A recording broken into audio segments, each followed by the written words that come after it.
Okay, heto na nga no. Pakinggan po natin itong official statement ng lawyer nitong si Vice President Inday Sara Duterte na si Attorney Panelo. Okay?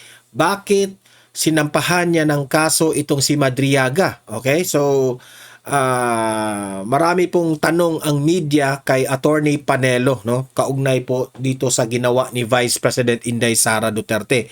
And this is a good thing. Lagi kong sinasabi yan dito sa vlog ko na magandang move po ito na kinasuhan na po ni BP Sara yung mga gumagawa ng kwento na pamimintang, no? Panlilin lang sa taong bayan na itong si Madriaga ay self-confessed bagman di umano ni BP Sara na malaking kasinungalingan po yan. At tama lang na kinasuhan niya ito para he will learn his lesson. Nagpapagamit kasi siya sa mga politicians. Okay?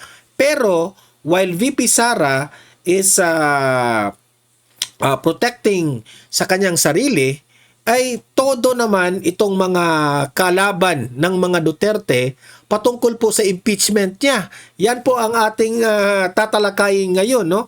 Na walang tigil, nagkakraming na po ang mga kalaban ni BP Sara na itong impeachment complaint laban kay BP Sara ay talagang gusto nilang ituloy.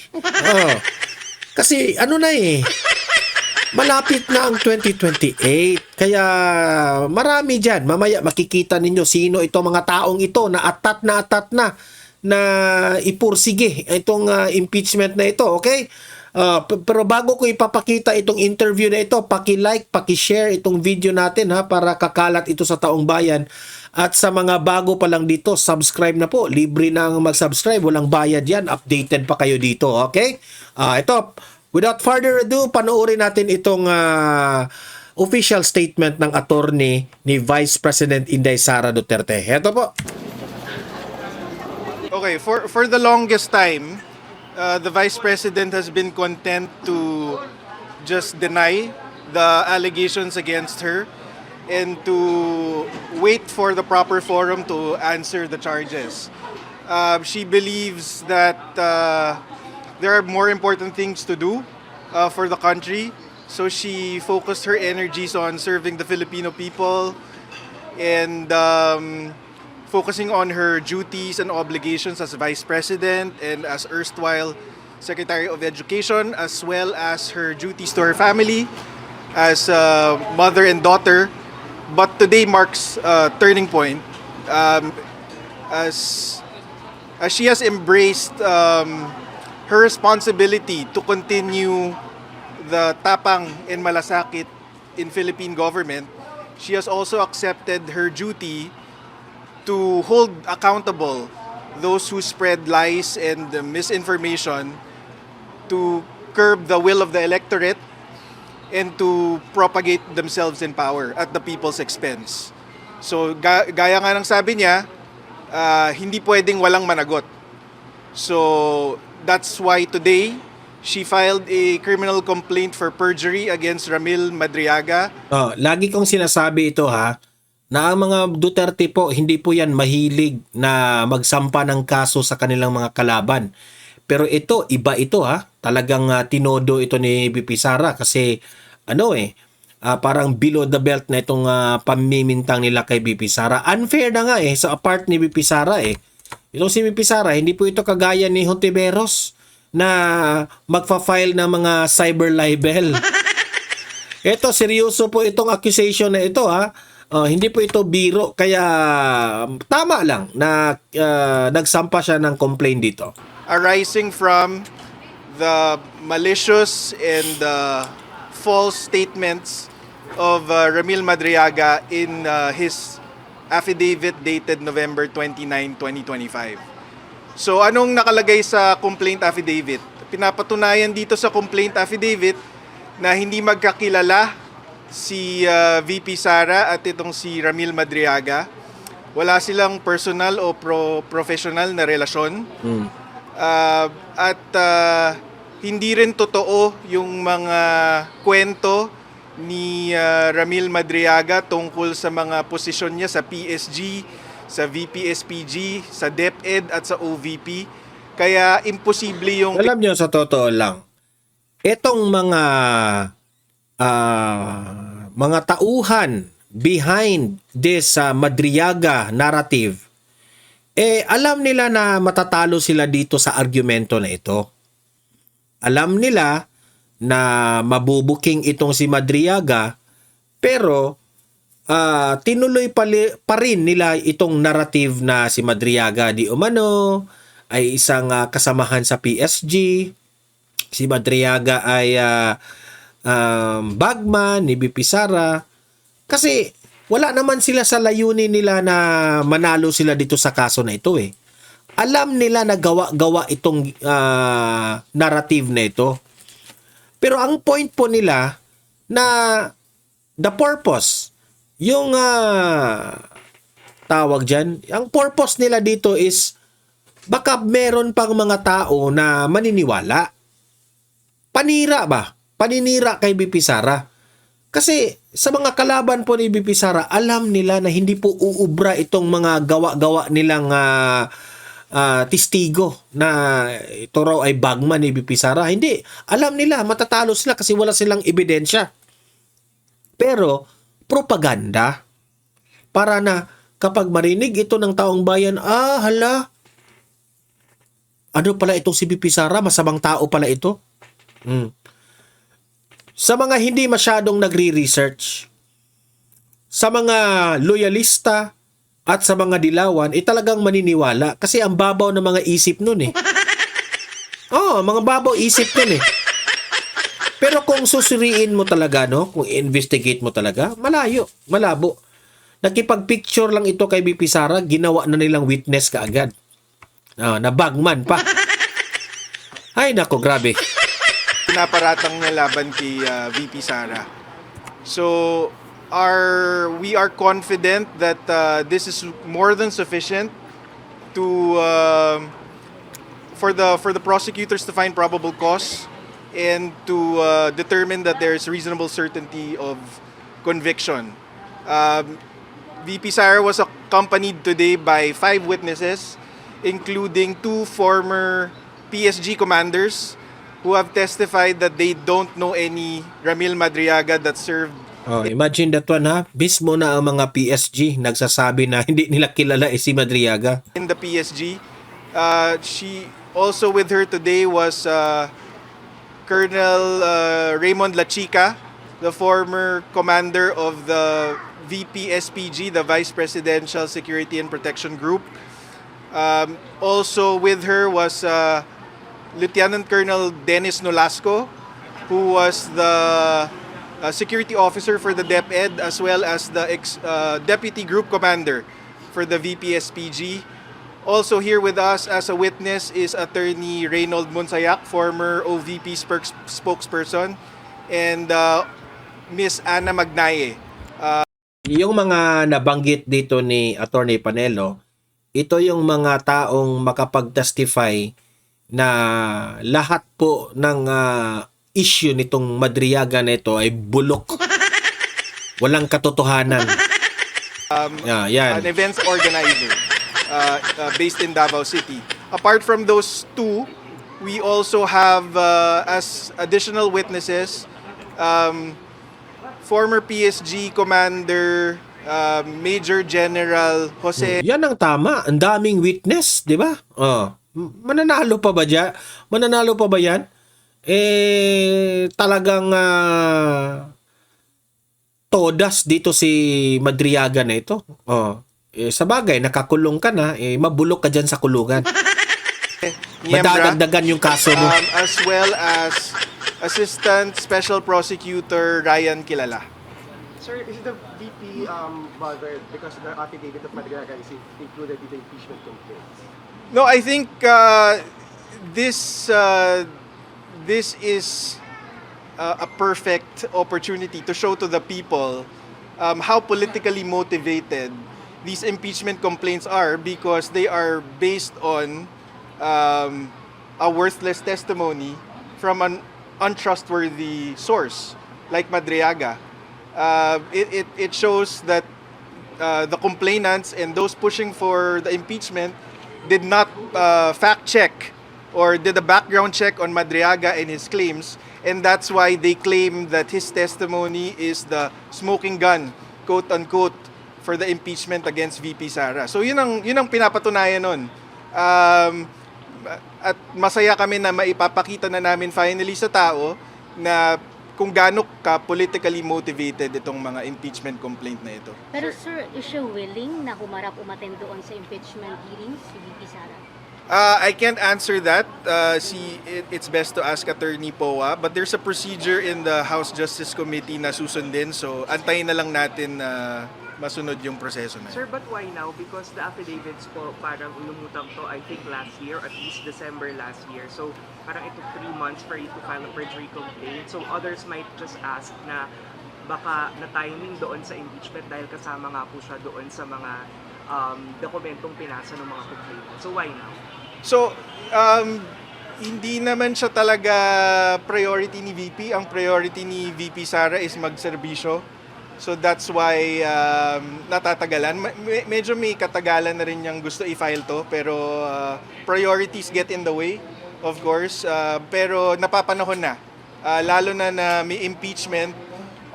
Para malaman na ng taong bayan na yes, VP Sara's camp has said that they will address the charges head-on in the impeachment proceedings.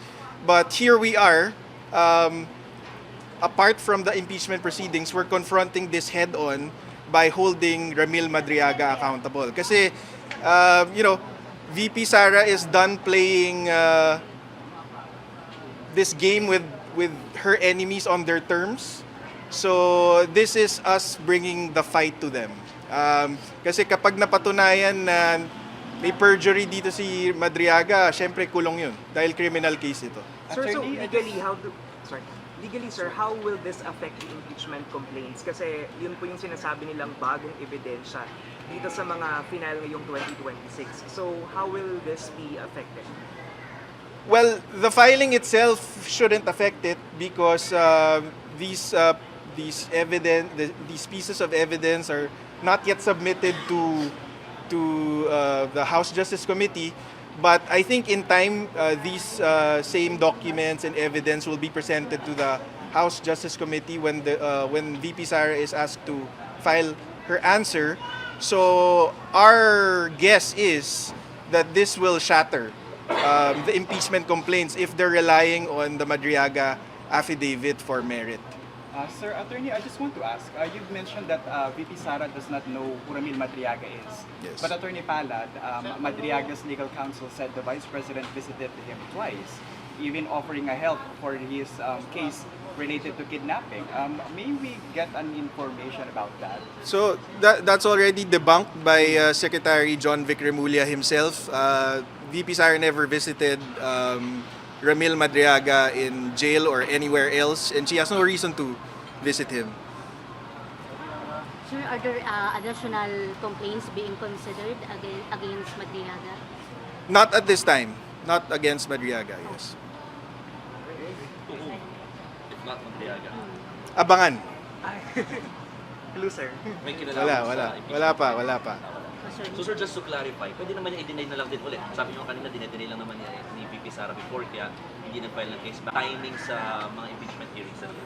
Kasi noon kasi ang paniniwala niya, katulad din ng paniniwala ni Pangulong Duterte noon na karapatan ng tao na mag-file ng kaso.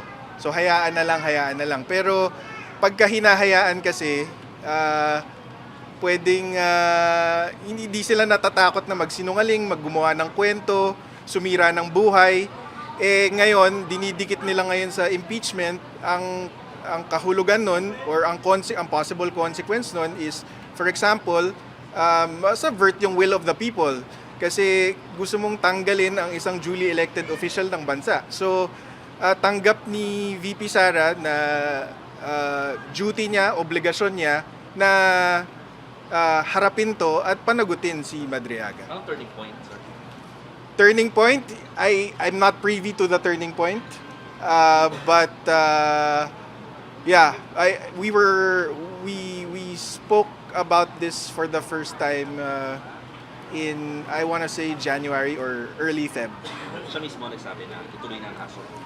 Siya ang nagsabi mismo na hindi na pwedeng hayaan lang tong mga to. Sir, bukod kay Madriaga, may Kasi ang dami ng beses na binugbog ng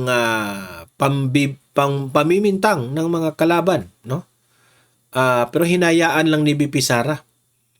Ang dami nilang bintang sa mga Duterte pero hinayaan lang ng mga Duterte kasi hindi po hilig ng mga Duterte na magkaso, especially sa usaping politika.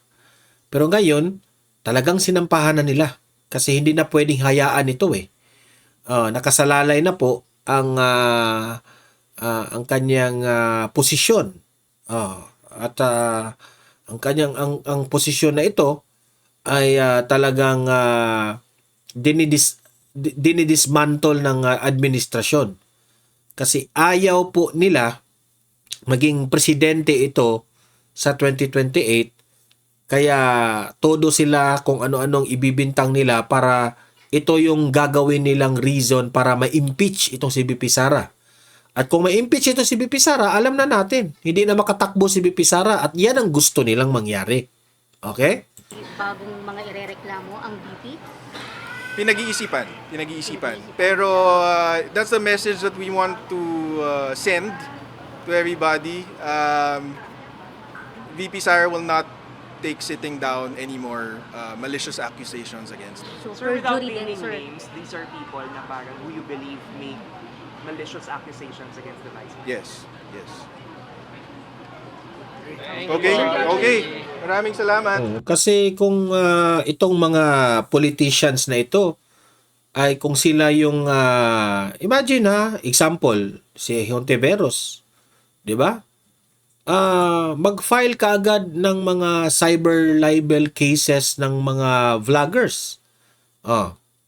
In fact, itong mga vloggers na ito ay nagre-react lamang po sa mga issues regarding ni Hontiveros. Ngayon, it's time for VP Sara also na okay, sige, mamimintang kayo sa akin. Especially, hindi ito cyber libel itong kay VP Sara ha. Perjury ang kinaso niya dito kay Madriaga. Good luck sa'yo. Bulok ka ngayon dito sa kulungan na ito. Diba? Wala nang pag-asa makalabas yan. Ngayon naman, ay ito sumisikat ngayon itong si Congressman Suntay. Kasi matapang na nafi-feel ko na itong si Congressman Suntay ay kinampihan itong galawan ng impeachment. Hindi ko alam kung talagang kinampihan niya directly si VP Sara, pero parang siya lang yung congressman na nagko-question dito sa mga issues. Okay? Which is tama naman itong ginawa ni Congressman Suntay. Pero watch ka. Hinarang na naman ni Dilima. Ito panoorin po ninyo. Kagaya ng sinabi ng aking paboritong colleague, Congressman Joel Chua kanina, may nabanggit siya tungkol sa kay Madriaga, affidavit ni Madriaga. Yan po si Suntay May tanong question niya ngayon, bakit kailangan na pag-usapan itong yung credibility ni Madriaga, no? In-open up niya yan sa House of Representatives. Walang isang oras hinarang kaagad. Takot sila kulang nasaan ba si Madriaga? 'Di ba nakakulong yata? So we are relying on an affidavit issued by an individual who is currently in prison. Now, sino ba si Madriaga? Meron ba siyang appointment kay BP Sara to prove that he is an employee or an authorized person? Para ma-direct na naman natin yung linkage nung dalawa. Kasi if we rely heavily dun sa affidavit niya, it should not come Madam from Chair, a polluted force. point of Madam order. Chair. Si Dilima nag-point of order kaagad. Sa tingin siguro ni Madriaga, credible si Madriaga. Eh, bakit ka pumapalag? Ay, nako, Janelle. Ay, nako. Alam mo naman kaya itong sila De Lima, hindi mananalo. Kasi napaghalataan ng taong bayan na puros lang kabayasan, puros lang pamumulitika itong mga ginagawa ni De Lima. Oh, dito pa lang, hinarang niya kaagad. Kasi baka itong si Madriaga, hindi lang natin alam nagdududa lang tayo, ating opinion, baka sila yung, baka naratibo nila itong si Madriaga. Kaya pinoprotektahan nila ngayon si Madriaga. Hi! Mukhang na-obvious na yung pamumulitika ninyo There's another point of order. Let's hear the honorable... Si Luistro naman, kapag si De Lima yung mag-point of order, there's a point of order. Rest back agad. Pero yung mga kalaban ni Marcos diyan, yung mga syempre, yung mga Duterte na mga House of Representatives diyan, halos hindi pinapansin ni Luistro. Pero yung mga kaaliado nila diyan, De Lima, yung mga Makabayan Black diyan, that's point of order. Pinapansin kagad. Paul De Lima, are we talking now here about the credibility? Hindi pa nga tapos si Suntay, pinapapasok na si De Lima. Ang galing mo, Luistro, bias mo. Of a prospective witness in these proceedings, we're not yet at the evidentiary stage. We're not yet supposed to judge whether or not Mr. Madriaga is credible. So it is premature and it tries to divert the matter now. We are just talking here about the confidential funds and also... De Lima, tingnan mo yung mukha mo, stress na stress. Walang biro yan Maganda ka ba, De Lima? Nagtatanong, nagagandahan ka ba sa sarili mo? Kasi sa tingin ko, De Lima, yung mukha mo, na-stress ka na. Mas mabuti na yung nakalabas ka ng kulungan at magpahinga ka na. Peaceful na sana yung buhay mo after na nakulong ka, no? Pero pinilit mo talagang yung buhay na magulo. Stress na stress ka. Yung pagmumukha mo, parang pagod ka na sa impeachment ni BP Sara. De Lima, pahinga ka na. Alam mo, hindi yan maganda sa edad mo, no? Matanda ka na, De Lima. Tapos, pumapasok ka pa dito sa away politika. Matanda. Pahinga ka, De Lima. Hindi yan magkakasakit ka niyan kapag lagi kang na-stress. Payo ko lang sa'yo yan. About the concurrent capacity of the Commission of Offenses of the Vice President in her concurrent capacity as Secretary of Education. Madam So let's Chair. not talk yet about whether or not worthy, whether or not credible, whether or not totoo yung sinasabi ni Madriaga. We have yet to hear from him, aside from this sworn testimony, or sworn affidavit. So, that's out of order, Madam Chair. Madam Chair, The Honorable Santay. it is necessary to raise this because his affidavit is attached to the complaint Correct. and it is relied on heavily. Yun lang po. Nevertheless, the Honorable But- Santay, please be reminded that we are only at the stage of the sufficiency. Di ba? Kinampihan ka agad ni Mr. Madam Chair. Wala talaga. Lahat ng mga lahat ng mga congressman dyan na ayaw sa impeachment, binabara nila. Binabara ka agad. Ay, nako. Substance, we are not discussing yet the weight of the evidence attached. Yes, I know, Madam Chair. I The just point want to of make order a is sustained. Di ba? Wala na wala ka nang maaasahan dyan sa hearing na yan bias talaga yung hearing na yan. Alam mo na matutuloy na yung impeachment na gusto nila dyan. Di naman yan uubra sa Supreme Court. Sige. Enjoy kayo dyan. Ito pa si Representative Abante, no? Umatras. hindi, joke lang. Si Representative Abante, laging naka-abante ito naninindigan na impeachable officer si BP Sara bilang ex-DepEd Secretary. Kasi may argumento sila Bakit? Kasi ginawa ni BP Sara is under yung Department of Education siya. Hindi bilang Vice President siya. Which is tama naman yung argumento. Okay? Kung pagbabasihan po natin yung batas, ang isang cabinet member, hindi po yan impeachable sa ating konstitusyon. Ang makapagpatalsik laman yan, o kung gusto man niyang patalsikin niyang taong yan, ay ang nag-appoint sa kanya, which is the President of the Philippines. At that time, si BP Sara ay isang secretary ng Department of Education. Bakit ito ay gagamitin para i-impeach siya bilang Vice President?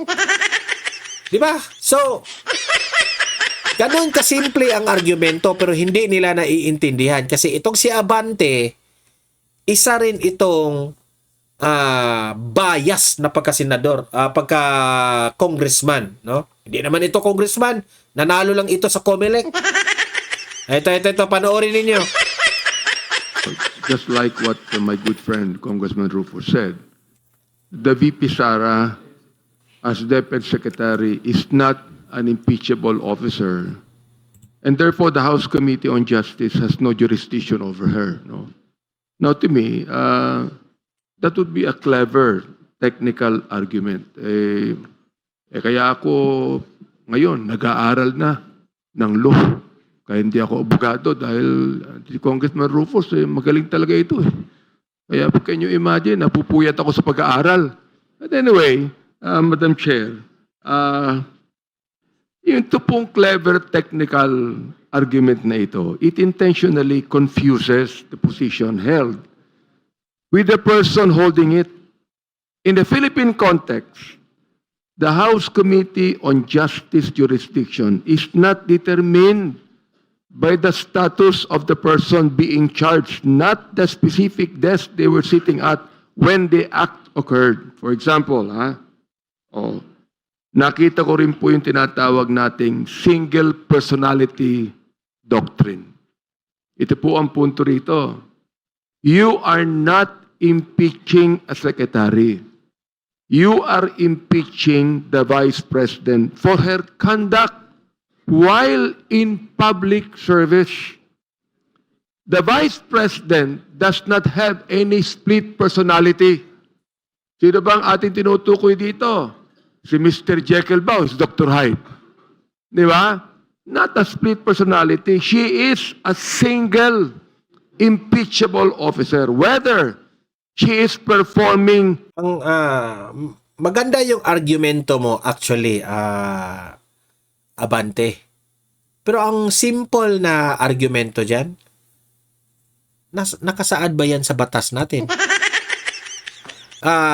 Yung binabanggit mong single, individual, na anong klaseng pinagsasabi mo dyan, ang tanong, nasa batas ba yan?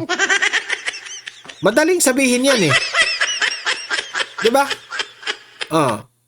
Pero yung confidential funds ni BP Sara, Vice President yun, na nangyari yun under the Vice President Office. Pero ito, this is the Office of the Department of Education. Which is, hindi po yan akseptado yung impeach na yan dahil ang role ni VP Sara ay Department of Education Secretary. Hindi mo naintindihan? Hindi naman siguro malabo intindihin yan. Yung pinipili mo yan, opinion mo yan. Di ba? Ang tanong, batas, ang interpretation natin sa batas, through the interpretation of the batas natin sa Pilipinas, wala yan. Hindi nyo kaintindihan? Her duties as the OVP or at DepEd, she remains the Vice President of the Bahala ka dyan. Tanga. Philippines, Madam Chair. You cannot strip away her impeachable status just because she stepped into a cabinet meeting. If she commits graft as DepEd Secretary, tulad po na nabanggit ni Congressman Chel Jokno, she has committed. Patunayan nyo muna na nag-graft si VP Sara. Patunayan nyo muna. Bakit kayo magkakapag-decide na i-impeach yung tao na hindi niya, wala nga kayong ebidensya? Di ba? Graft as the Vice President. Puro hearsay. And that makes her unfit for office. Ito po ang Ikaw nga unfit for office ka rin Di ba? Natalo ka na punto. The Constitution identifies betrayal of public trust as a ground for impeachment. Sa Vice President at sa Presidente. Pero kapag Secretary ka, hindi. I-follow the rules.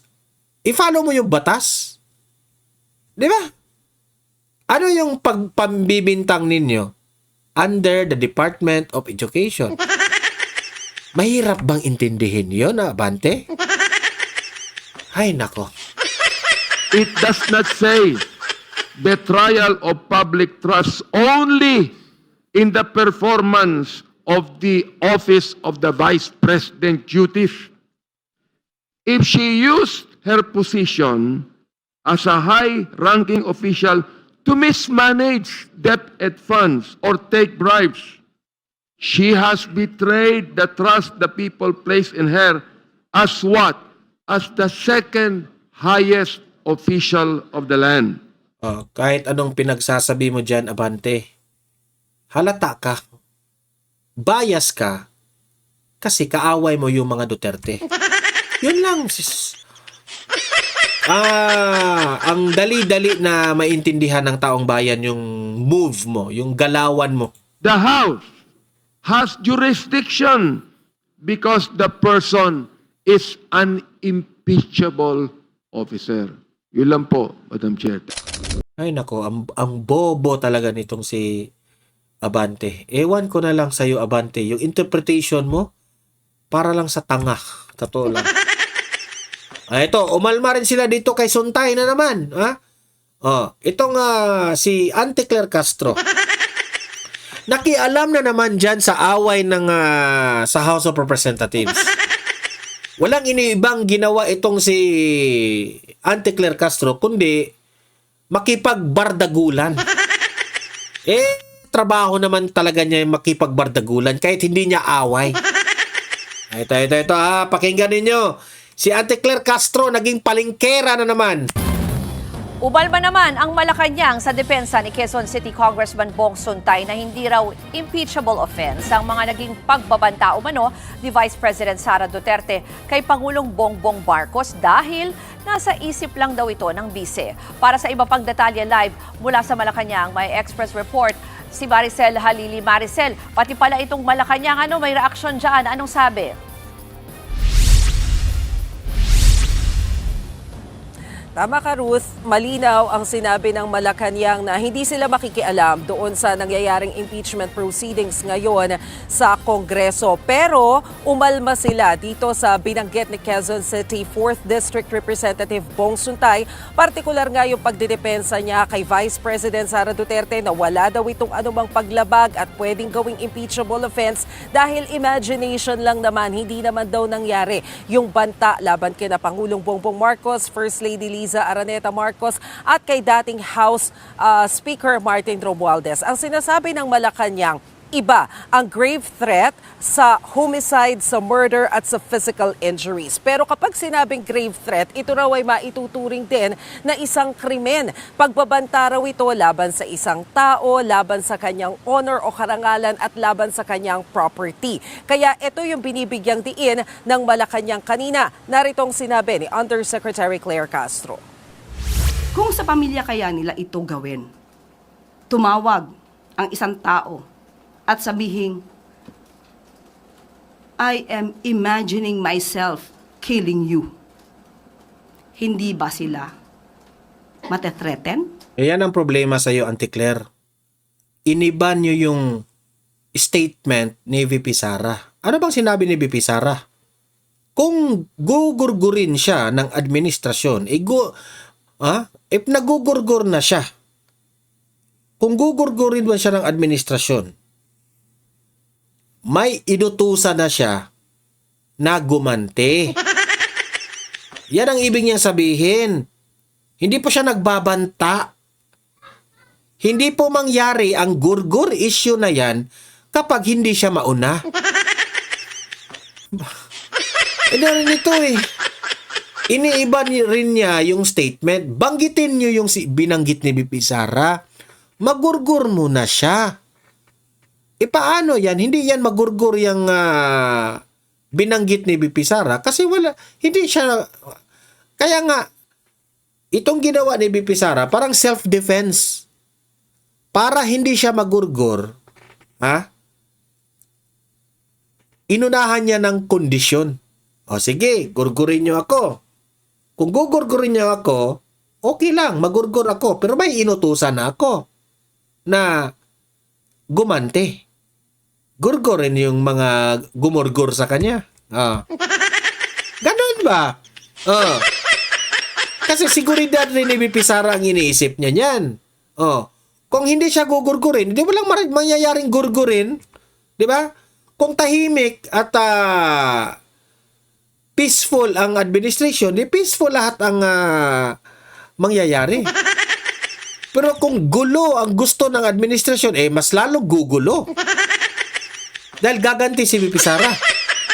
Ganun lang. Mahirap ba yung intindihin, Auntie Claire? Bobo rin ito. Para rin itong si Abante eh. Nasasabi lamang nila ito dahil hindi sila ang natreten.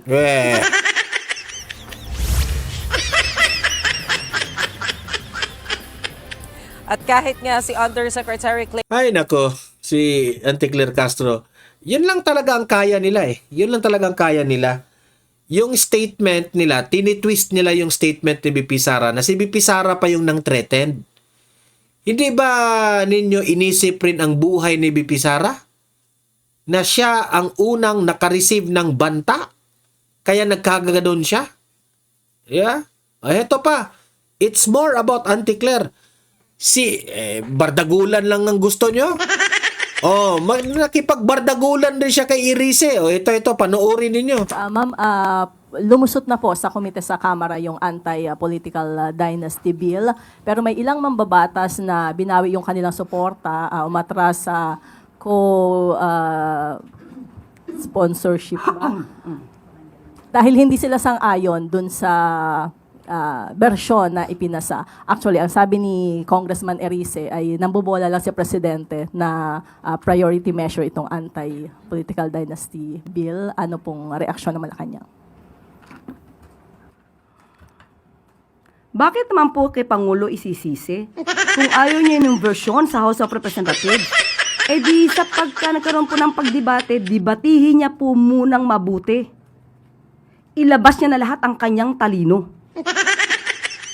Nagalit ka agad. Ay, nako. Auntie Claire, yung heart mo, Auntie Claire, ha? Nagalit ka agad. At kung anong kahihinat na niyan, hindi naman po siyang mag-isa lang ang magdidesisyon niyan. Ang nakakapagtaka po dito kay Congressman Erice, parang lahat na lang ng kasalanan sa mundo isinisisi niya sa Pangulo. Trabaho po nilang gumawa ng... Sino bang sisi namin?